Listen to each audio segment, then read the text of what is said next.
Of self inductance, और इसकी unit हमारे पास किसके बराबर है, इसकी यूनिट हमारे पास हेनरी यानी कि कैपिटल H के बराबर है। ये हमारे पास फ्लक्स और करंट पे डिपेंड ना करके हमारे पास मीडियम के ऊपर, आपके पास ज्योमेट्री के ऊपर और more over number of turns के ऊपर डिपेंड करेगा।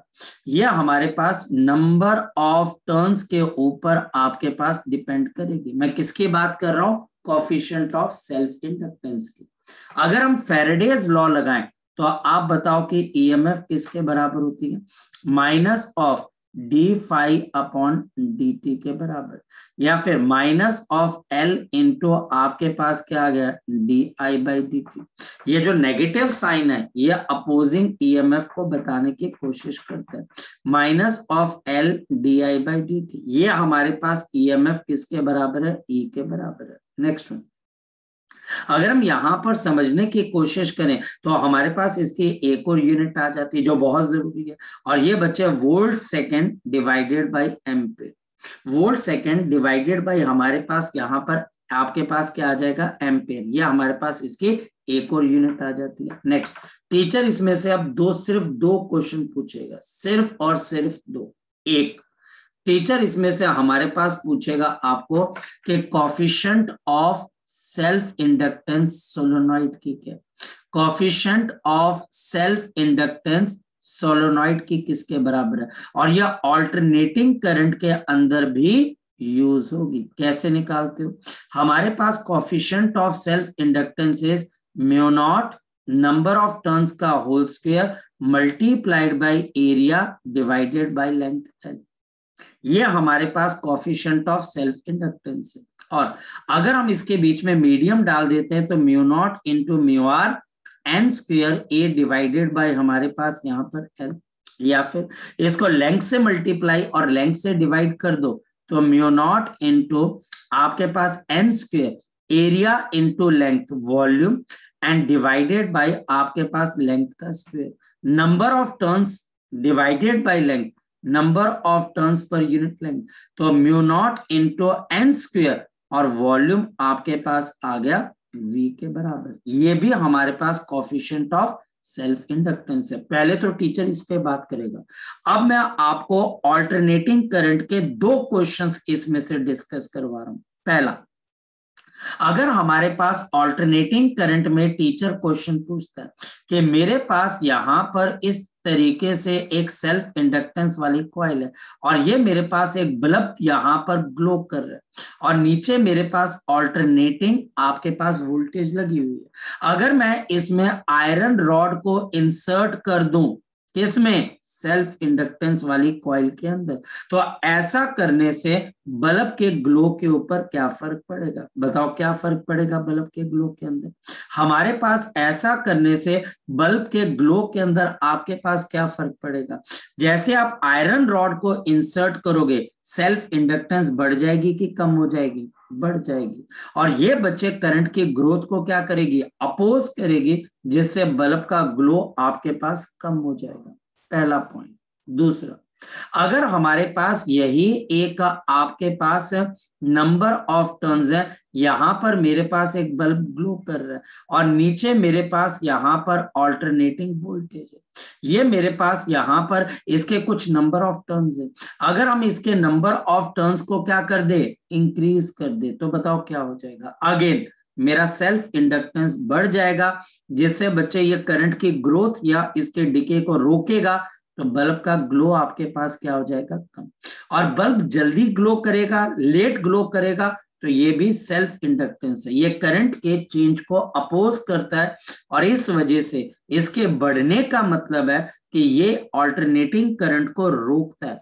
याद रखना, जो हमारे पास एल है यानी कि आइडियल जो सोलेनॉइड है, इसका एक ही पर्पस है, ये एसी को क्या करता है, ब्लॉक करता है, और डीसी को आपके पास ये क्या कर देता है, पास कर देता है, क्योंकि ये चेंजिंग करंट को अपोज करेगा बाय इंड्यूसिंग एंड ऑल्टरनेटिंग, आपके पास by inducing and opposing EMF. और ये जो अपोजिंग ईएमएफ है ऑल्टरनेटिंग करंट में जो डेवलप होती है, देखो मैं आपके रिवीजन करवा रहा हूं, यहां पर बताओ कि हमारे पास जब एक इंडक्टर में वोल्टेज डेवलप होती है तो वो करंट को लीड करती है कि करंट से पीछे रह जाती है? तो करंट को लीड करती है। कितने एंगल से लीड करती है? तो आंसर है π/2। और इस π/2 के लीड होने से पावर डिसिपेशन क्या हो जाती है? 0। ये सारे क्वेश्चन है। यहां से आप ऑल्टरनेटिंग करंट का एक एक पोर्शन जो है वो आप समझ सकते हो। यहां से क्वेश्चन बन के ऑल्टरनेटिंग करंट के अंदर जा सकते हैं। 2 क्वेश्चन है, बहुत इंपॉर्टेंट है। नेक्स्ट वन हमारे पास यहां पर क्या आ जाता है? Energy stored in the inductor. तो energy stored in the inductor बताओ किसके बराबर आ जाएगा? Energy stored in the inductor, हमारे पास एनर्जी स्टोर्ड इन इंडक्टर क्यों चाहिए? क्योंकि आप अपोजिंग ईएमएफ के अगेंस्ट करंट को डेवलप कर रहे हो। तो हमारे पास ये जो वर्क डन हुआ है फॉर स्टोरिंग द एनर्जी, तो हमारे पास यहां पर क्या चीज आ जाएगी? हमारे पास हम यहां पे डीक्यू चार्ज को अपोजिंग ईएमएफ पे ग्रो करवाने की कोशिश कर रहे हैं। इसके बाद बच्चा हमारे पास इंटीग्रेशन ऑफ डीक्यू वी, तो हमारे पास डीक्यू और वी किसके बराबर है? ये मेरे पास है L D I by D T. ये डी टी डी क्यू के नीचे चल के करंट आ जाएगा, तो integration of L I into बच्चा हमारे पास डी आई, और इसको सॉल्व कर देंगे तो आपके पास क्या आ जाएगा? एल आई का स्क्वायर अपॉन 2। ये हमारे पास यहाँ पर एनर्जी स्टोर्ड आपके पास आ जाएगी। This is the energy stored in the inductor. और यहां पर energy stored per unit volume किसके बराबर है? Energy stored per unit volume, तो यह हमारे पास है half into B square divided by mu naught. ये हमारे पास है आपकी मैग्नेटिक एनर्जी। इसके अलावा याद करो इलेक्ट्रोस्टैटिक एनर्जी डेंसिटी क्या होती है? आपकी इलेक्ट्रोस्टैटिक एनर्जी डेंसिटी क्या होती है? हाफ इंटू आपके पास यहाँ पर एप्सिलॉन नॉट इंटू ई का स्क्वायर। ये हमारे पास इसकी एनर्जी डेंसिटी। इसके बाद हमारे पास यहां पर इस चैप्टर का बच्चा हमारे पास म्यूचुअल इंडक्टेंस वाला पार्ट रह जाता है। म्यूचुअल इंडक्टेंस, हमारे पास म्यूचुअल इंडक्टेंस वाला पार्ट क्या बोलता है? शाबाश बताओ। म्यूचुअल इंडक्टेंस वाला पार्ट हमारे पास बड़ी सिंपल सी बात कहते हैं। हमारे पास अगर मान लिया जाए कहीं पर मेरे पास इस तरीके से आपके पास प्राइमरी कॉइल है और इस प्राइमरी कॉइल के थ्रू हमारे पास कोई करंट आपके पास पास हो रहा है, ये प्राइमरी कॉइल है। और हमारे पास इसके बीच में से हमारे पास क्या पास हो रही है? आपके पास सेकेंडरी कॉइल, ये हमारे पास सेकेंडरी कॉइल है। और जैसे अगर हमारे पास प्राइमरी कॉइल में से कोई करंट ग्रो या फिर बच्चे डिके होता है, ग्रो होता है या डिके होता है, तो हमारे पास सेकेंडरी जो आपके पास यहाँ पर आपके पास ये जो सेकेंडरी है, इस सेकेंडरी के अंदर अगर गैल्वेनोमीटर लगाया जाए तो वो गैल्वेनोमीटर डिफ्लेक्शन देता है। अगर आपके पास करंट कहां से ग्रो कर रहा है? आपके पास प्राइमरी के अंदर से ग्रो कर रहा है। प्राइमरी के अंदर जैसे आपने स्विच ऑन किया या स्विच ऑफ किया तो यहां पर गैल्वेनोमीटर ने डिफ्लेक्शन दे दी। एक प्राइमरी कॉइल, एक सेकेंडरी कॉइल, दोनों की लेंथ हमारे पास यहाँ पर किसके बराबर है? दोनों की लेंथ हमारे पास यहाँ पर स्मॉल एल के बराबर। ये हमारे पास आ गई। नंबर ऑफ टर्न्स हमारे पास प्राइमरी के बच्चा हमारे पास एनपी है और सेकेंडरी के हमारे पास एनएस है। एरिया, अब एरिया कौन सा लेना है इसके बीच में कंट्रोवर्सी है। याद रखना एरिया, बच्चों के दिमाग में एक बात बैठा दी जाती है कि सेकेंडरी का एरिया लेना, नहीं, आपने सेकेंडरी का एरिया नहीं लेना, ओवरलैपिंग एरिया, जो एरिया बच्चा हमारे पास मिनिमम है दूसरे वर्ड के अंदर हम उसको कंसीडर करते हैं। और हमारे पास बहुत सारे ऐसे क्वेश्चन है जिसमें सेकेंडरी का एरिया सबसे कम है, तो हमारे दिमाग में बात बैठ जाती है यार हमने सेकेंडरी का ही एरिया लेना, और वहां पर क्वेश्चन हमारे पास गड़बड़ हो जाता है। हमारे पास इस वजह से यहां पर म्यूचुअल इंडक्टेंस क्या बोलता है? जो फ्लक्स हमारे पास किसमें से पास हो रहा है? सेकेंडरी में से, वो हमारे पास mutual inductance of current of primary में से डिपेंड करेगा। और जो ईएमएफ सेकेंडरी के अंदर डेवलप हो रही है, coefficient negative of the coefficient of mutual inductance D I P upon मेरे पास क्या आ जाएगा? D T. D I P upon हमारे पास क्या आ जाएगा? D T. ये हमारे पास यहाँ पर क्या आ जाएगा, we have the coefficient of mutual inductance. और कोई बहुत मुश्किल चीज नहीं, बहुत आसान चीज है। जैसे इस केस के अंदर हमारे पास सेकेंडरी का एरिया आपके पास छोटा है और बच्चे प्राइमरी का बड़ा है, तो हम किसका लेंगे बच्चे, हमारे पास सेकेंडरी का लेंगे, पाई आर स्क्वायर, नहीं तो ए एस लेंगे। और यहां पर बच्चे के दिमाग में बात बैठ जाती है, नहीं नहीं यार, आपको ये हमेशा किसकी लेनी है, आपके पास सेकेंडरी का। नहीं, ऐसा कोई जरूरी नहीं है, आपको सेकेंडरी का नहीं लेना होता है, आपको मिनिमम एरिया जो ओवरलैप कर रहा है वो मिनिमम एरिया लेना है। अगर हम यहां पर इसको निकालते हैं तो देखो तरीका ये ज्यादा इंपॉर्टेंट है, self inductance, it is more important. इस साल जेई मेंस और नीट के अंदर भी हमारे पास क्वेश्चन आए हुए हैं जो कि कोफिशिएंट ऑफ म्यूचुअल इंडक्टेंस है। फ्लक्स निकालते हैं, फ्लक्स। फ्लक्स बच्चे मैग्नेटिक फील्ड, किसकी मैग्नेटिक फील्ड, प्राइमरी की।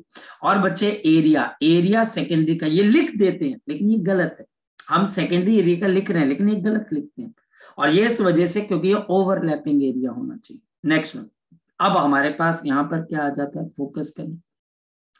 मेरे पास यहां पर बीपी, तो मेरे पास यहां पर आ जाएगा mu naught, number of turns primary के एन है, करंट आई है, लेंथ एल, और आपके पास एरिया। अब एरिया के अंदर बच्चे हम ओवरलैपिंग बोलते हैं, तो यहां पर number of turns of secondary N S है, और एरिया मेरे पास यहां पर ए मान लेते हैं। तो हमारे पास यहां पर क्या आ जाएगा, mu naught N P N S divided by L multiplied by area multiplied by current, आपके पास क्या आ गया। ये बच्चा हमारे पास यहां पर फ्लक्स किसके बराबर आ जाएगा, आपके पास यहां, ये बच्चा हमारे पास यहां पर फ्लक्स बच्चा हमारे पास किसके बराबर आ जाएगा, फाई के बराबर आ जाएगा। ये फ्लक्स बच्चा हमारे पास यहां पर फाई के बराबर आ जाएगा। ओके, ये बच्चा हमारे पास अगर ये चीज आपके पास आती है तो हमारे पास coefficient of mutual inductance mu naught N P N S A divided by L, ये हमारे पास कोफिशिएंट ऑफ म्यूचुअल इंडक्टेंस है, नंबर वन। सपोज कि मेरे पास टीचर एक बिल्कुल नया क्वेश्चन पूछता है, नया क्वेश्चन क्या, ये हमारे पास यहाँ पर इस तरीके से एक सर्कल है और ये मेरे पास एक दूसरा सर्कल है, अंदर वाले का रेडियस R1 है, बाहर वाले का रेडियस R2 है, बाहर से करंट मेरे पास I चल रहा है, मुझे कोफिशिएंट ऑफ म्यूचुअल इंडक्टेंस बताना, मुझे कोफिशिएंट ऑफ म्यूचुअल इंडक्टेंस के बारे में नॉलेज चाहिए कि ये आपके पास क्या होगा, जरा चेक कर लेते हैं। इसके लिए मेरे को फ्लक्स निकालना है, फ्लक्स मैग्नेटिक फील्ड आपके पास बाहर वाले की वजह से, और एरिया किस्मत से जो एरिया बच्चे वो सेकेंडरी के बराबर ही है, तो पाई R1 का स्क्वायर, और बाहर की magnetic field mu not I divided by, हमारे पास नीचे कितना आ जाएगा 2 इंटू आपके पास R2 पाई इंटू R1 का स्क्वायर। इसमें से बच्चे हम आई को हटा दीजिए, आई को निकाल दीजिए, जो बाकी टर्म बची हुई है वो coefficient of mutual inductance mu not pi into R1 का स्क्वायर अपॉन हमारे पास कितना आ जाएगा 2R2, यह हमारे पास कोफिशिएंट ऑफ क्या आ जाएगा, म्यूचुअल इंडक्टेंस आ जाएगा। ये हमारे पास कोफिशिएंट ऑफ म्यूचुअल इंडक्टेंस है। इसमें ज्यादा से ज्यादा टीचर एक और चीज पूछ सकता है, we have the coefficient of the coupling, coefficient of the coupling, coefficient of coupling बच्चा हमारे पास क्या चीज आ जाती है, it is K and given by mutual inductance under root of इन दोनों की इंडिविजुअल सेल्फ इंडक्टेंस का कोफिशिएंट, इन दोनों का इंडिविजुअल सेल्फ इंडक्टेंस का कोफिशिएंट, ये हमारे पास यहां पर क्या आ जाता है, coefficient of coupling. Coefficient of coupling जितना स्ट्रांग होगा म्यूचुअल इंडक्टेंस उतनी स्ट्रांग होगी, और फ्लक्स का लीकेज हमारे पास उतना ही कम होगा, फ्लक्स का लीकेज हमारे पास उतना ही कम होगा। ये पॉइंट आपके दिमाग में हमेशा रहना चाहिए। नेक्स्ट वन बच्चा हमारे पास यहां पर म्यूचुअल इंडक्टेंस के बाद आपके पास क्या आ जाता है, वी हैव द ऑल्टरनेटिंग आपके पास जनरेटर, आप ऑल्टरनेटिंग करंट आपके पास जनरेटर, ऑल्टरनेटिंग करंट जनरेटर हमारे पास क्या काम करता है, ये मैकेनिकल एनर्जी को किसमें कन्वर्ट करता है, इलेक्ट्रिकल एनर्जी में।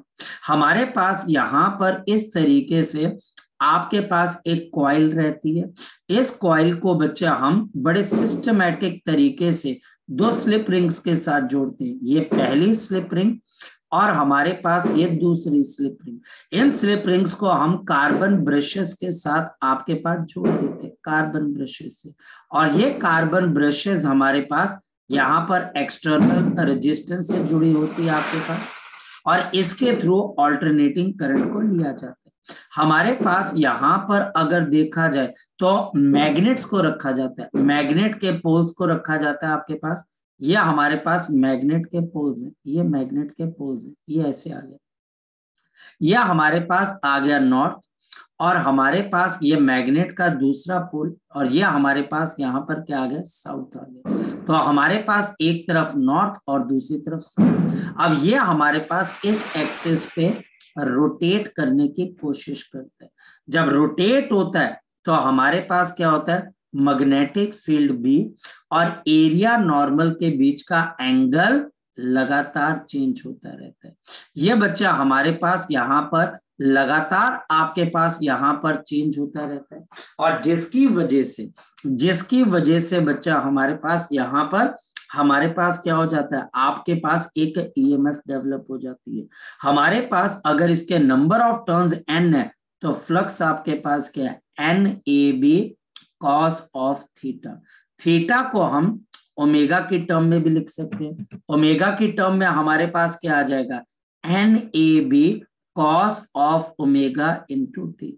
ये नंबर 1। नंबर 2, हमारे पास ईएमएफ किसके बराबर है, -d∅ अपॉन dt।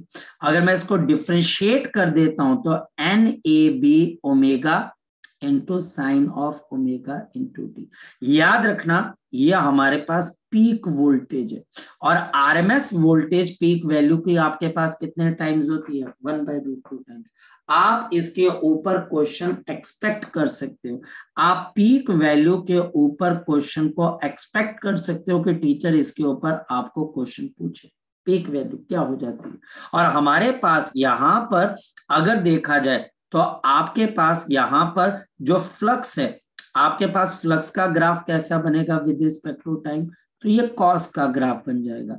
तो ये हमारे पास यहाँ पर कॉस का आपके पास ग्राफ बन जाएगा। और मेरे पास यहाँ पर अगर देखा जाए तो आपके पास यहाँ पर अगर देखा जाए कि ईएमएफ का टाइम के हिसाब से ग्राफ कैसा बनेगा, तो ये साइन का बन जाएगा।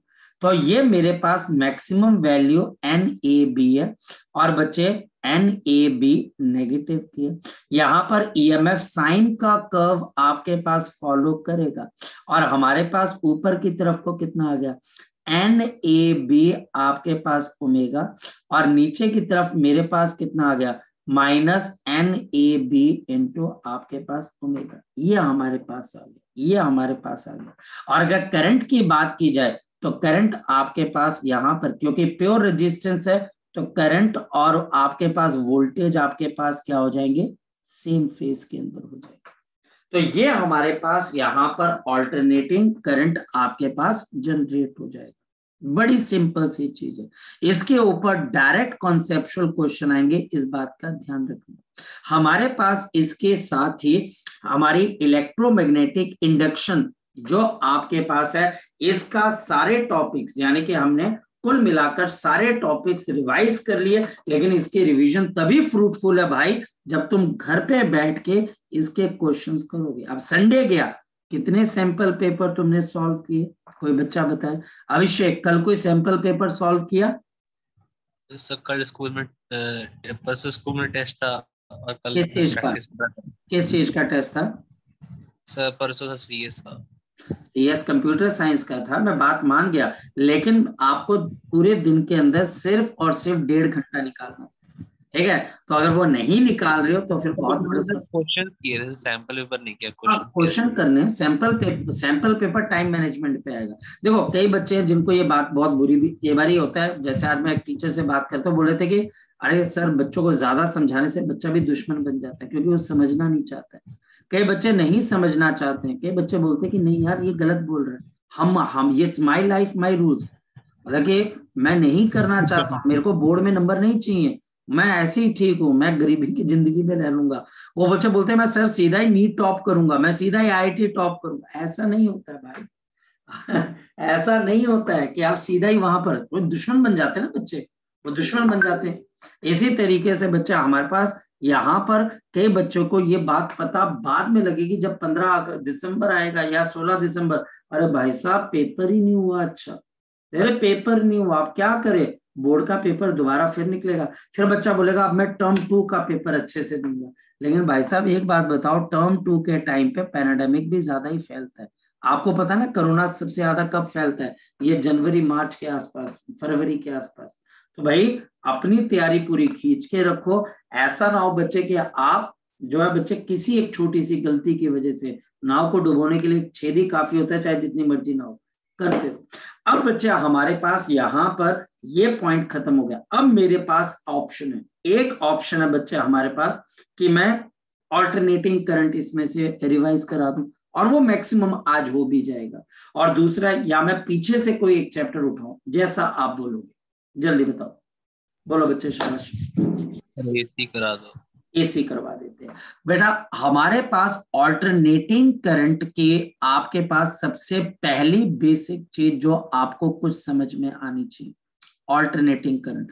ऑल्टरनेटिंग करंट हमारे पास सबसे पहले जो आपके पास होता है वो major heating effect of current पे होता है। यानी कि ऑल्टरनेटिंग करंट के अंदर एक बात याद रखना, आपके पास हीटिंग इफेक्ट जो होगा, इसका बच्चे हीटिंग इफेक्ट जो होगा वो हमारे लिए बहुत इंपॉर्टेंट होगा। Alternating current is measured on the basis of the heating effect of the current, it is measured on the basis of बच्चे आपके पास क्या है, हीटिंग इफेक्ट ऑफ करंट। ये बच्चा हमारे पास हीटिंग इफेक्ट ऑफ करंट के ऊपर बेस्ड है। चलो अब हम चलते हैं सबसे पहली चीज, what is a alternating current. हमारे पास ऑल्टरनेटिंग करंट एक पीरियोडिक करंट है जिसके अंदर हमारे पास करंट की वैल्यू लगातार ऑसिलेट कर रही है दो आपके पास वैल्यूज के बीच में।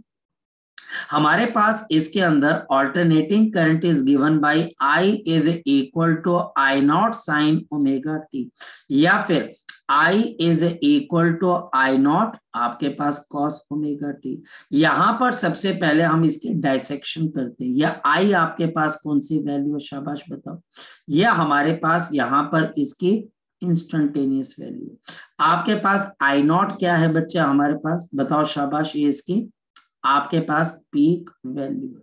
हमारे पास ओमेगा अब क्या चीज है, तो हमारे पास ओमेगा है 2π/t, जहां पर टी क्या है थोड़ी देर में अभी बताता हूं। और बच्चे या फिर मेरे पास 2π/f है, जहां पर f मेरे पास इसकी फ्रीक्वेंसी है, और frequency of the current in the India is 50 hertz and in the USA it is 60 hertz and ditto for cos omega T. अब ये हमारे पास मतलब क्या हुआ, हमारे पास ऑल्टरनेटिंग करंट एक ऐसा करंट है जिसका मैग्नीट्यूड और डायरेक्शन लगातार आपके पास चेंज होता रहता है, लगातार हमारे पास इसकी वैल्यू चेंज होती रहती है। हमारे पास इसकी वैल्यू यहां पर आई नॉट है, तो नीचे की तरफ आपके पास -I0 है, ये टाइम 0, ये बच्चा हमारे पास यहाँ पर t/4, ये t/2, ये 3t/4, ये आपके पास वैल्यू, और ये t, ये होता है कंप्लीट एक टाइम। याद रखना ऑल्टरनेटिंग करंट क्या चीज है, वेक्टर है, स्केलर है या फेजर है, वेक्टर है, स्केलर है या फिर बच्चे फेजर है, बताओ ये क्या चीज है, या फिर टेंसर है, या फिर हमारे पास ये टेंसर है, तो आंसर है ये हमारे पास फेजर। फेजर क्यों, क्योंकि इसकी वैल्यू इस साइन ओमेगा टी के फेज के ऊपर डिपेंड करती है, कि साइन आपके पास के, आपके पास पहले लेवल के क्वेश्चन यही होंगे कि बताओ आपके पास वो क्या टाइम है जब आपके पास करंट की वैल्यू पीक वैल्यू के हाफ है, तो आपको वहां पर वैल्यू पता होनी चाहिए। क्या आप साइन ओमेगा टी को हाफ कर रहे हो तो ओमेगा टी 30 डिग्री है, तो आप ओमेगा के टर्म के अंदर बच्चे या टी के टर्म के अंदर आंसर को निकाल सकते। और हमारे पास जैसे कि टीचर मुझे यहाँ पर क्वेश्चन पूछता है, क्वेश्चन है बच्चा हमारे पास एट व्हाट टाइम, आपको वो टाइम बताना, एट व्हाट टाइम बच्चा हमारे पास the value of AC current, the value of the AC current reaches RMS value, it reaches बच्चा हमारे पास आरएमएस वैल्यू। शाबाश, बताओ कब हो जाती है आरएमएस वैल्यू। तो हमारे पास इसका आंसर क्या आ जाएगा, आरएमएस वैल्यू होती है आई नॉट डिवाइडेड बाई √2 और 45 I degree. Naught sine of omega t. ये आपके पास कैंसर ओमेगा टी यानी कि मेरे पास कितना आ जाएगा π/4, क्योंकि ये बच्चा आपके पास कितने के बराबर है आपके 45 डिग्री, और ओमेगा हमारे पास किसके बराबर है 2π/t into small t is equal to π/4। ये t से t कैंसल, तो आपके पास t की वैल्यू आपके पास क्या आ जाएगा t डिवाइडेड बाई, यह हमारे पास यहाँ पर किसके बराबर आ जाएगा t divided by 8। Alternating current, next point बच्चे हमारे पास ऑल्टरनेटिंग करंट का, ऑल्टरनेटिंग करंट का नेक्स्ट पॉइंट आता है average value of alternating current, average value of the AC current. आपके पास ऑल्टरनेटिंग करंट, एक बात ध्यान रखना, फुल साइकिल के ऊपर आपकी एवरेज वैल्यू किसके बराबर होती है 0 के बराबर। नेक्स्ट वन, अगर हमारे पास हाफ साइकिल पे इसकी वैल्यू को लिया जाए तो ये आपके पास क्या हो जाती है, this is a 2I0 divided by pi, और यहां पर I0 आपके पास क्या है इसकी पीक वैल्यू। नेक्स्ट क्वेश्चन आपसे, इसकी एवरेज वैल्यू किसके ऊपर डिफाइंड होती है, नंबर 1 एवरेज वैल्यू बच्चे हीटिंग इफेक्ट के ऊपर बेस्ड होती है, एवरेज वैल्यू चार्ज के ऊपर बच्चे बेस्ड होती है, एवरेज वैल्यू हमारे पास यहाँ पर मैग्नेटिक इफेक्ट पे बेस्ड होती है, या एवरेज वैल्यू आपके पास केमिकल इफेक्ट के ऊपर बेस्ड होती है। शाबाश, बताओ इसमें से एवरेज वैल्यू आपके पास जो आप ऑल्टरनेटिंग करंट की निकालते हो किसके ऊपर बेस्ड होती है, तो आंसर हमारा चार्ज फ्लोट पे डिपेंड करती है, कितना चार्ज फ्लो किया।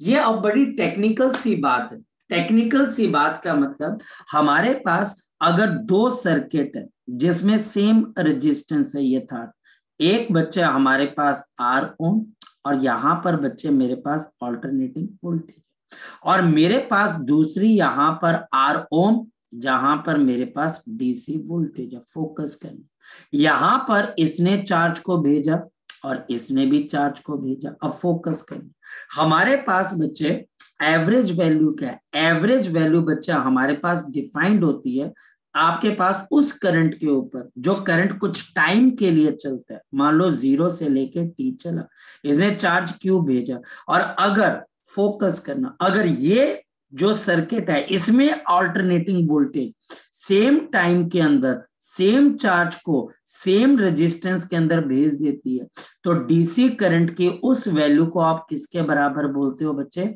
आपके पास इस एसी के एवरेज वैल्यू के बराबर। ये पॉइंट बहुत बहुत इंपॉर्टेंट, रिपीट कर दो एक बार। बहुत रिपीट करने वाला नहीं है, क्योंकि जब क्वेश्चन आएगा तो कंसेप्चुअल क्वेश्चन आएगा, समझने की कोशिश कर।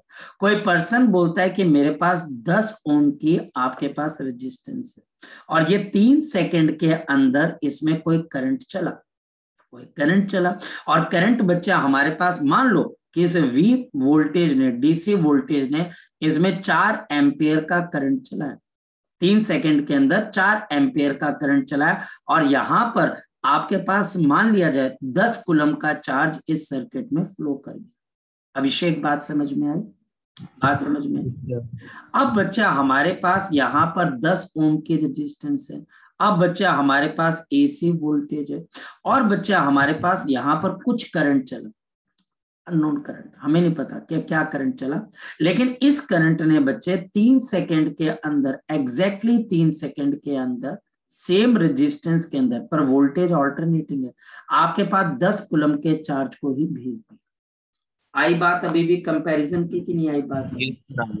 तो हमारे पास यहाँ पर जो डीसी करंट है बच्चे 4 एम्पियर का, हम उसको इस ऑल्टरनेटिंग करंट की क्या बोलेंगे बच्चे, एवरेज वैल्यू बोलेंगे। आई बात समझ में बच्चे, आई बात समझ में बच्चे, आपको पता लगी बात कि मैं क्या कहना चाह रहा हूँ? शाबाश, बताओ। तो ये हमारे पास यहाँ पर इसकी क्या आ जाएगी बच्चे, आपके पास एवरेज वैल्यू आ जाएगी।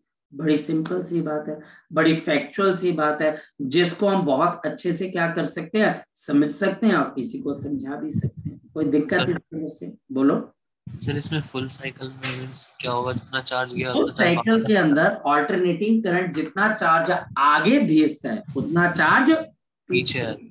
नेट आपके पास जीरो हो जाता है। मैं एक और लॉजिक बताऊं अभिषेक, देखो बच्चा जब क्वेश्चन पूछता है तो आपके लॉजिक जो होते हैं वो बच्चे को पता ही लगने स्टार्ट हो जाते हैं। हमारे पास यहाँ पर इसका एक और मतलब है, करंट और टाइम के ग्राफ का एरिया। अगर आप फुल साइकिल लेते हो तो जितना एरिया अपवर्ड है उतना एरिया क्या है बच्चे, डाउनवर्ड। तो नेट बच्चा आपके पास एरिया क्या आ गया, शून्य, जीरो आ गया। तो हमारे पास इसका मतलब कोई चार्ज इसमें से फ्लो ही नहीं किया। ठीक है, तो ये बच्चे हमारे पास यहाँ पर। नेक्स्ट वन है बच्चा हमारे पास जो आपकी एवरेज वैल्यू है उसकी हमारे पास कोई ज्यादा इंपॉर्टेंस नहीं है। क्योंकि अगर कोई टीचर बोलता है कि हमारे पास what you read in AC ammeter and AC volt meter, आप एसी एमीटर और एसी वोल्ट मीटर में क्या मेजर करते हो, तो आपका जवाब क्या होगा, आप बोलोगे आरएमएस वैल्यू। आपका जवाब होगा कौन सी वैल्यू बच्चे, शाबाश बताओ, आरएमएस वैल्यू। आपका जवाब यहां पर मेरे पास क्या आ जाएगा, आरएमएस वैल्यू। आपके पास what does the AC ammeter and the AC volt meter reads, तो आपका जवाब क्या होगा, आरएमएस वैल्यू। जिसकी वैल्यू बच्चा हमारे पास आरएमएस है उसको मेजर करते हैं। और आरएमएस वैल्यू आपके पास फुल साइकिल पे बेस्ड होती है, और जैसे वो चार्ज के ऊपर बेस्ड है, यह हमारे पास किसके ऊपर बेस्ड है, हीटिंग इफेक्ट के ऊपर। ये बच्चा हमारे पास किसके ऊपर बेस्ड है, हीटिंग इफेक्ट के ऊपर। मतलब क्या हो, अगर मेरे पास यहाँ पर ये एक रेजिस्टेंस आ गई काका जी, नीचे मेरे पास यहाँ पर एसी, आपके पास यहाँ पर वोल्टेज आ गई, ये रेजिस्टेंस आ, जब यहां से मेरे पास कोई एसी करंट चलेगा किसी टाइम के लिए, तो हमारे पास इसमें हीट क्या डेवलप हो जाएगी, एच डेवलप हो जाएगी। इसी तरीके से मेरे पास यहाँ पे रेजिस्टेंस आर है, और हमारे पास ये अब ऑल्टरनेटिंग नहीं है, डीसी वोल्टेज है, और यहाँ पर मेरे पास डीसी करंट चल रहा है। सेम रेजिस्टेंस के अंदर सेम टाइम के अंदर अगर सेम हीट प्रोड्यूस हो जाती है जितनी ऑल्टरनेटिंग के अंदर थी, तो ये डीसी करंट को आप एसी करंट की कौन सी वैल्यू बोलोगे, शाबाश बताओ, आरएमएस वैल्यू। ये पॉइंट है बच्चे, आपने इसको याद में रखना। अब मैं कुछ कॉन्सेप्चुअल क्वेश्चन पूछूंगा। नंबर 1, बेटा बेटा ध्यान से समझना, फोकस करना। मेरा पहला क्वेश्चन बच्चे बड़ा सिंपल से, और वो बच्चे हमारे पास है वाई। ऐसा क्यों, वाई दी बच्चे AC ammeter and voltmeter called hot wire instrument. बोलो क्यों, बोलो क्यों बच्चे, हॉट वायर इंस्ट्रूमेंट। बिल्कुल, क्योंकि ये बच्चा हमारे पास यहाँ पर किसके ऊपर बेस्ड है, हीटिंग इफेक्ट के ऊपर। तो आप बोलोगे क्योंकि ये हीटिंग इफेक्ट के ऊपर बेस्ड है तो हॉट वायर इंस्ट्रूमेंट। एसर्शन टक हो गया स्क्रीन मेरे। बोलो, अब आ जाएगा, रुको, हाँ बोलो, अब आई। यस सर अब आ गया। एसर्शन बच्चा हमारे पास है division of AC ammeter. Division of the AC ammeter is not equally spaced. जो डिविजन्स होती हैं एसी एमीटर की वो इक्वली स्पेस्ड नहीं होती। सही या गलत ये आपको बताना। यानी कि एसी एमीटर में 0 यहाँ पर है, 1 अगर यहाँ पर है तो 2 बहुत दूर है, और 3 उससे भी दूर है, और 4 बच्चे और भी दूर है। इनके बीच की दूरी इवनली स्पेस्ड नहीं है। और रीजन बच्चा हमारे पास क्या है, यहाँ पर ध्यान से समझना, द हीटिंग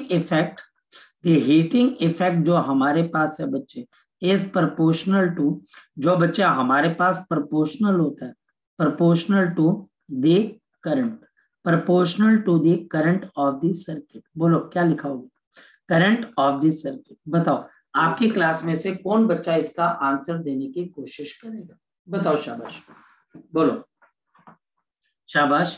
कि division of AC ammeter equally spaced है या नहीं, सच है कि झूठ है, ये क्या लगता है आपको, क्या लगता है आपको? ये assertion reason one of the difficult assertion reason, one of the difficult, यानी कि बहुत दिमाग लगता है। बोलो क्या लगता है? मैं आपको बताता हूं, इसके असर्शन आपके पास ट्रू, क्या है बच्चा आपके पास इसके असर्शन ट्रू। अब आप बोलोगे इसकी असर्शन ट्रू क्यों, क्वेश्चन आएगा ना दिमाग के अंदर। रीजन बच्चा हमारे पास, क्योंकि हीटिंग इफेक्ट बच्चे करंट के प्रोपोर्शनल नहीं होती है, हीटिंग इफेक्ट करंट के क्या होते हैं बच्चे, स्क्वायर पे डिपेंड करती है। और स्क्वायर पे डिपेंड करने की वजह से जब आप नेक्स्ट टाइम हीट को देखोगे तो स्क्वायर को मेजर करने की कोशिश कर रहे हो, इस वजह से बच्चे वो इक्वली स्पेस नहीं होती। और ये कॉन्सेप्ट है बच्चे, ये कॉन्सेप्ट है, ये कॉन्सेप्ट ना सिर्फ बोर्ड के लिए बल्कि ये कॉन्सेप्ट बच्चा हमारे पास और किस कहां पर आएगा, ये जेई के अंदर आने के चांसेस है, ये नीट के अंदर आने के चांसेस है। क्योंकि मैक्सिमम बच्चों को लगेगा अच्छा हम करंट मेजर कर रहे हैं, वो इक्वली स्पेस होनी चाहिए, वो अनइक्वली स्पेस नहीं होनी चाहिए।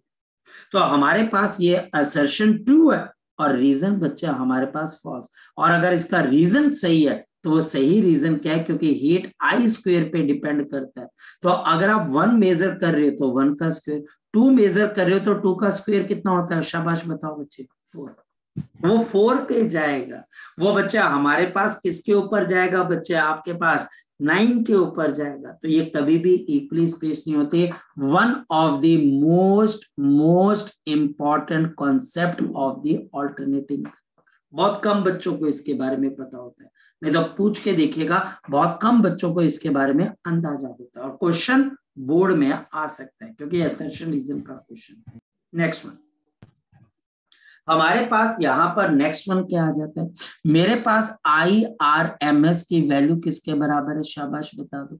ये मेरे पास है I0 divided by √2, I0 divided by √2। अब टीचर बहुत सारी चीजें कर सकता है, जैसे वो I एवरेज और IRMS की रेशियो निकालने को बोल सकता है। तो I एवरेज किसके बराबर है, तो 2I0 divided by pi into I0 और बच्चे √2। तो आपके पास 2√2 अपॉन बच्चे हमारे पास पाई, ये चीज आ जाती है। ये पॉइंट हमको क्लियर होना चाहिए। जी अभिषेक बोलो बेटा। सर मतलब अगर कोई भी सेम टाइम पे कोई भी सेम रेजिस्टेंस पे अगर हीटिंग इफेक्ट सेम है तो आरएमएस हो गया, और अगर चार्ज सेम है तो एवरेज हो गया। लेकिन टाइम इंटरवल सेम है और सर्किट भी सेम है। टाइम और सेम। एक तरफ डीसी करंट चल रहा है और दूसरी तरफ क्या चल रहा है आपके पास, एसी करंट। बिल्कुल सही कॉन्सेप्ट। यही इस कॉन्सेप्ट को पकड़ लेना बच्चे विषय, क्योंकि क्वेश्चन इसी पे आ रहा है। यही एक इकलौता कॉन्सेप्ट है, ठीक है विषय। इसी तरीके से मेरे पास वोल्टेज किसके बराबर आ जाएगी, VRMS और बच्चे V0 डिवाइडेड बाय √2। इसको √2 से बच्चा आपने डिवाइड कर देना। नेक्स्ट वन अब क्या, नेक्स्ट बच्चा हमारे पास टिपिकल क्वेश्चन टीचर पूछेगा। टिपिकल क्वेश्चन क्या है बच्चा हमारे पास, ये मेरे पास करंट और टाइम का आपके पास क्या बच्चे ग्राफ है। हमारे पास ये ग्राफ कुछ इस तरीके से, ये हमारे पास इसका ग्राफ आपके पास कुछ इस तरीके से, ये हमारे पास यहाँ पर इसका ग्राफ आ गया। ये 5 एम्पेयर का और -5 एम्पेयर का क्या है बच्चा आपके पास ग्राफ। और टीचर बोलता है मुझे इसके IRMS निकाल कर बताओ कि आपके पास करंट IRMS किसके बराबर है। अगेन ये क्वेश्चन को करने का टेक्निकल तरीका, यहाँ पर 5 एम्पेयर कितनी बार आ रहा है, पहली बार, दूसरी बार, तीसरी बार, चौथी बार, पांचवी बार, ये गिनना आपने। तो हमारे पास 5 का स्क्वायर प्लस ऑफ 5 का स्क्वायर प्लस ऑफ 5 का स्क्वायर प्लस ऑफ 5 का स्क्वायर प्लस ऑफ 5 का स्क्वायर। और कितनी डिविजन्स हैं, 5। सर अगर 4 डिवीजन होती तो 4 बार ले लेते, सर अगर 1 डिवीजन होती तो 1 बार ले लेते, सर अगर 3 डिवीजन होती तो 3 बार लेते। जितनी डिविजन्स है वो गिन। अब हमारे पास यहां पर क्या आ जाएगा, 5 आपके पास बाहर आ जाएगा और अंदर बच्चा हमारे पास कितना आ जाएगा, 5/5। ये कैंसल होकर आपके पास RMS वैल्यू कितने के बराबर है, 5 एम्पेयर के बराबर। ये क्वेश्चन आपको आएगा और ये क्वेश्चन भी अगेन टेक्निकल है, यानी कि इस क्वेश्चन को करने का यही एक तरीका है। अब टीचर अगर यहाँ पर एक और कर देता फिर आप क्या कर देते, फिर आप बच्चे यहाँ पर प्लस ऑफ 5 स्क्वायर और नीचे 5 की जगह क्या कर देते, 6 कर देते। आंसर तो आएगा ही आएगा। तो हमारे पास 7 है तो ऊपर एक और 5 स्क्वायर, नीचे बच्चे हमारे पास यहाँ पर नीचे 7 आ जाता। तो कोई भी चीज अगर हमारे पास आ रही है आरएमएस वैल्यू में तो उसको निकालने का ये आपके पास एक तरीका है। टीचर ये क्वेश्चन पूछ सकते, बोलो सर। जैसे यहाँ पे जो पीक वैल्यू 5 है, तो सर जो भी हमेशा मीन्स इस ऐसे ग्राफ में जो हमेशा आंसर आएगा सर वो पीक वैल्यू ही आएगी। एग्जैक्टली नहीं, ऐसा नहीं कि हमेशा पीक वैल्यू है। मैं इसको चेंज कर देता हूँ। सपोज कि अगर आप इसमें से मान लिया जाए कि क्वेश्चन आप ऐसे ले लो, ये ले लो 3 डिवीजन के लिए ले लो, ये 10 एम्पेयर है और ये बच्चे -10 एम्पेयर है। निकाल आरएमएस वैल्यू, बता किसके बराबर, अंडर रूट ऑफ 10 का स्क्वायर प्लस ऑफ 10 का स्क्वायर। पता नहीं क्या पता सही में ऐसे ही आंसर है। हाँ क्या पता आंसर सही है। सर हमेशा अंडर रूट के अंदर 1 ही हाँ वही आएगा, नहीं ठीक है फिर वही आएगा, मैं वही आएगा, ठीक है ठीक है ठीक है आंसर, ठीक है तो वही चीज आएगी। तो ये बच्चे हमारे पास यहाँ पर भाई क्वेश्चन को ध्यान से कर लेना भाई, गलती मत करना, बस पॉइंट ये गलती मत करना वहां पर। ये हमारे पास एक क्वेश्चन खत्म होता है। अब बेटा मैं आपको जो करवाने वाला हूं उसके ऊपर फोकस करना। ये हमारे पास बड़ी ही एक्यूरेट बच्चे आपके पास यहाँ पर इसकी रिवीजन का तरीका। इसकी रिवीजन के लिए सबसे पहले मैं आपको 2 चीजें बता दूंगा, 2 या 3 चीजें। जैसे कि सबसे पहले बच्चे मैं आपको इन सब की एवरेज वैल्यू बता दूंगा क्योंकि ये जरूरी है। और ये मेरे पास आ जाएगी VRMS IRMS into cos of 5। ये रिवीजन करने का इफेक्टिव तरीका है। इसको आप कौन सी पावर बोलते हो, शाबाश बताओ, ट्रू पावर। ये बच्चा हमारे पास इसकी ट्रू पावर आ गई। ये हमारे पास इसकी कौन सी पावर आ गई बच्चे, ये हमारे पास इसकी एपरेंट पावर आ गई। एक और बात बच्चे मैं बताऊं आपको, आरएमएस वैल्यू को 2 और नाम दिए जाते हैं, इफेक्टिव वैल्यू यानी कि करंट जब भी आएगा तो टीचर आरएमएस आपको देगा, और या फिर बच्चा हमारे पास इसकी वर्चुअल वैल्यू। ये भी ध्यान रखना आरएमएस के 2 नाम और भी है, एक इफेक्टिव और दूसरा एक वर्चुअल। और यहाँ पर कॉस ऑफ 5 आपके पास क्या, पावर फैक्टर। ये कॉस ऑफ 5 हमारे पास क्या आ गया, पावर फैक्टर आ गया, याद रखना। नेक्स्ट बच्चा हमारे पास यहाँ पर दूसरी चीज जो आपको पता होनी चाहिए वो एक ट्राइएंगल है, और वो ट्राइएंगल बच्चा हमारे पास है इम्पीडेंस ट्राइएंगल, जिसके बेस में हमेशा रेजिस्टेंस आएगा, ये 5 आएगा, और इसके यहाँ पर हमेशा रिएक्टेंस आएगा परपेंडिकुलर में, और जो हाइपोटेन्यूज है वो हमेशा आपके पास इम्पीडेंस आएगा। इम्पीडेंस और रिएक्टेंस की यूनिट बच्चे ओम ही है, याद रखना, ये भी ओम है और ये भी बच्चे ओम है। इस ट्राइएंगल से 2 चीजें पता लगेगी, टेंजेंट 5। टेंजेंट 5 बच्चा हमारे पास है reactance upon resistance, reactance upon बच्चा हमारे पास रेजिस्टेंस। रेजिस्टेंस तो मुझे पता है, रिएक्टेंस पे काम करेंगे। और दूसरा कॉस ऑफ 5 जो कि बच्चा हमारे पास आर डिवाइडेड बाय इम्पीडेंस पे डिपेंड करेगा।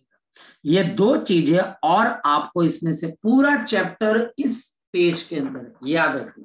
आपके पास ये जो आगे वाला पूरा चैप्टर है ये इस पर्टिकुलर पेज के अंदर है बच्चे। कोई भी बच्चा जो थोड़ा सा भी इंटेलिजेंट है वो इस पेज का इस्तेमाल करके किसी भी सर्किट को 2 मिनट के अंदर सॉल्व कर सकता है। 2 मिनट के अंदर कैसे, फोकस करना। मैं सबसे पहले बच्चा आपको यहाँ पे रेजिस्टेंस बताता हूँ। रेजिस्टेंस का मतलब बच्चा हमारे पास क्या आ गया, आपके पास यहाँ पर एक रेजिस्टेंस आ गई और नीचे मेरे पास ऑल्टरनेटिंग वोल्टेज आ गया। ये भी ध्यान रखना, टीचर इसके अंदर किरचॉफ रूल भी पूछ सकता है, और किरचॉफ रूल है V is equal to IR और V0 sine omega T is equal to IR। ये टीचर पूछ सकता है। यहां पर जो करंट मेरे पास आएगा I is equal to I0 sine omega T। यहां पर आपके पास जो फेज एंगल है वो 0 डिग्री के बराबर है। और देयरफॉर अगर टीचर मुझे बोलता है कि पावर फैक्टर कितने के बराबर है प्योर रेजिस्टेंस के केस में, जी बताए, तो कॉस ऑफ फाइव यानी कि कॉस ऑफ 0 डिग्री कितने के बराबर आ गया, 1 के बराबर। इसी वजह से किसी भी प्योर रेजिस्टेंस के अंदर एवरेज पावर कितनी डिसिपेट होती है बताओ, VRMS IRMS कॉस ऑफ 5 1 के बराबर है। और ये मैक्सिमम पावर रेजिस्टेंस में डिसिपेट हो जाती है, याद रखना। नेक्स्ट पॉइंट बच्चे, हमारे पास अगर यहां पर टीचर मुझे रेजिस्टेंस R देता है, ये resistance R of the network frequency पे आपके पास इंडिपेंडेंट होती है। ये फ्रीक्वेंसी को देख के बच्चा अपने बिहेवियर को चेंज नहीं करता है, ये रिएक्ट नहीं करता है, इसके पास कोई रिएक्टेंस नहीं है। हमारे पास यहाँ पर करंट और voltage they are in phase with each other, ये फेज में इकट्ठे चलते हैं। और हमारे पास इसका ग्राफ तो हम पहले ही कर चुके हैं, और वो ग्राफ आपके पास कैसे, हमारे पास इसका ग्राफ कुछ इस तरीके से, ये हमारे पास आ गया V या फिर बच्चे करंट, और ये मेरे पास आ गया टाइम t। और हमारे पास वोल्टेज का ग्राफ कैसा है, ये हमारे पास यहाँ पर वोल्टेज का ग्राफ है।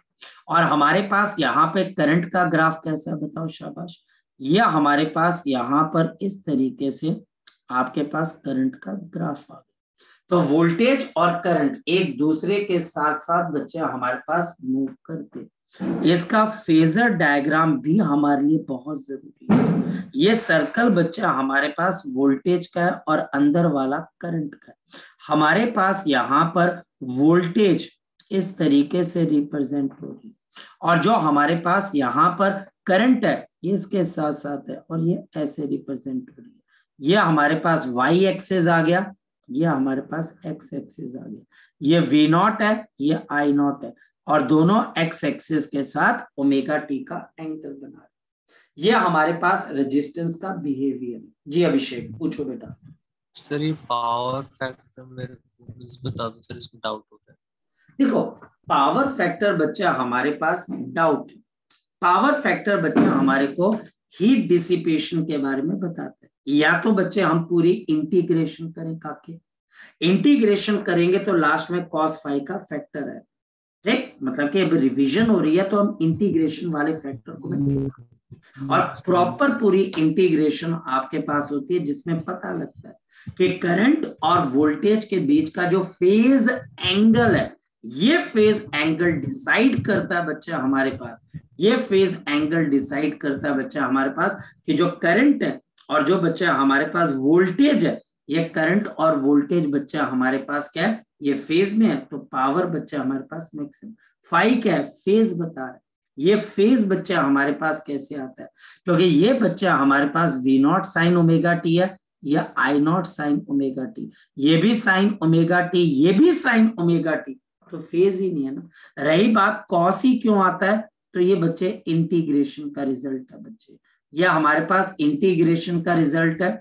और ये कैसे आता है, जब आप पावर निकालते हो V0 साइन ओमेगा टी, और आप बोलते हो कि करंट आपके आगे पीछे चल रहा है, तो I0 sine of omega T plus of five multiplied by बच्चे हमारे पास dt। जब आप इसको इंटीग्रेट करते हो काके, तो तुम्हारे पास cos फाइव का फैक्टर आता है। नेक्स्ट वन, ये बच्चा हमारे पास रेजिस्टेंस है। अब नेक्स्ट वन बच्चा हमारे पास यहाँ पर क्या है, जो कि बहुत इंपॉर्टेंट है, और अब शुरुआत होने वाली है बच्चे रिएक्टेंस की, यानी कि इंडक्टर की। यहाँ पर अब प्लेंटी ऑफ क्वेश्चन, बहुत बच्चे तय लगी होंगी क्वेश्चन की।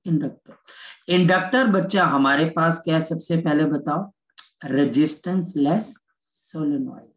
यह रेजिस्टेंस लेस बच्चा हमारे पास क्या है, सोलेनॉइड है, याद रखना।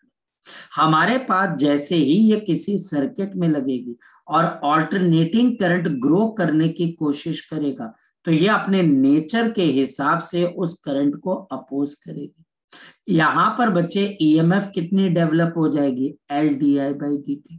और यहाँ पर बच्चा हमारे पास E is equal to E0 sine of omega T.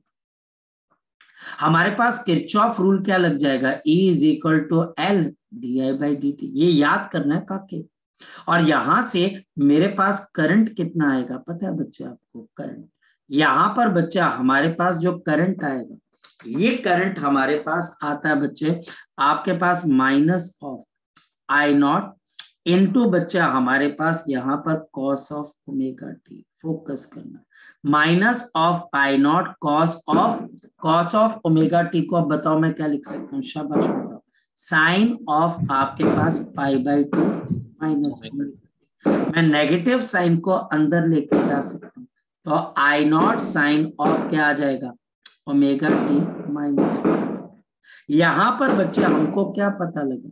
Current आपके पास इंडक्टर में लैग बिहाइंड कर गया। कितने एंगल से लैग बिहाइंड कर गया बच्चे आपके पास बताओ?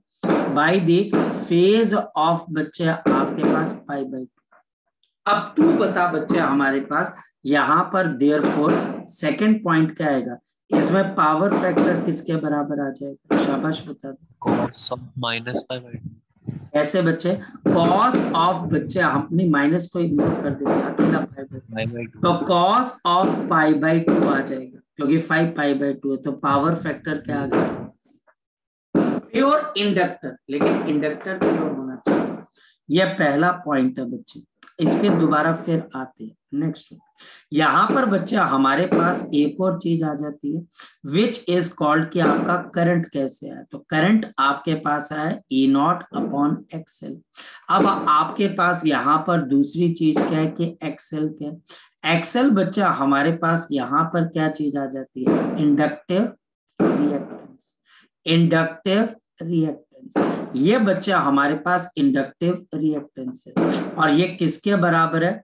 ए नॉट डिवाइडेड बाई ओमेगा, यानी कि XL is directly equal to omega, यानी कि 2 pi into frequency of current into L. इससे मुझे क्या पता लगा? आपका जो इंडक्टिव रिएक्टेंस है वो बच्चे आपकी फ्रीक्वेंसी के डायरेक्टली प्रोपोर्शनल है, तो ग्राफ आपके पास क्या बन जाएगा? स्ट्रेट। इसी वजह से ये डीसी को पास कर देता है, और बताओ बच्चे एसी को क्या कर देता है? ब्लॉक कर देता है। ये डीसी को पास कर देता है और एसी को आपके पास क्या कर देता है? ब्लॉक कर देता है। ये डीसी को बच्चा हमारे पास पास कर देता है, एसी को आपके पास क्या कर देता है? ब्लॉक कर देता है। बड़ी सिंपल सी चीज है जिसको यहाँ पर अंडरस्टैंड कर सकते हैं, किसी को भी बता सकते हैं कि ये आपके पास कैसा होगा। करिए इसका रीजन बच्चे फ्रीक्वेंसी, डीसी की फ्रीक्वेंसी बच्चे आपके पास 0 होती है। डीसी की फ्रीक्वेंसी 0 है तो वो उसको इंडक्टिव रिएक्टेंस यानी कोई रेजिस्टेंस नहीं देता, तो वो ग्रो कर जाता है। और बच्चे आपके पास जो एसी है उसकी फ्रीक्वेंसी नॉन जीरो है बच्चे हमारे पास, तो उसको नॉन जीरो इंडक्टिव रिएक्टेंस यानी कि रेजिस्टेंस देता है, तो उसको ब्लॉक करने की कोशिश करता है। ठीक है बेटा, चलिए चलिए। सो आज के लिए बच्चे हम इतना ही करते हैं, बाकी चीजें बच्चे अब हम कल करते हैं, लेकिन इसको रिवाइज जरूर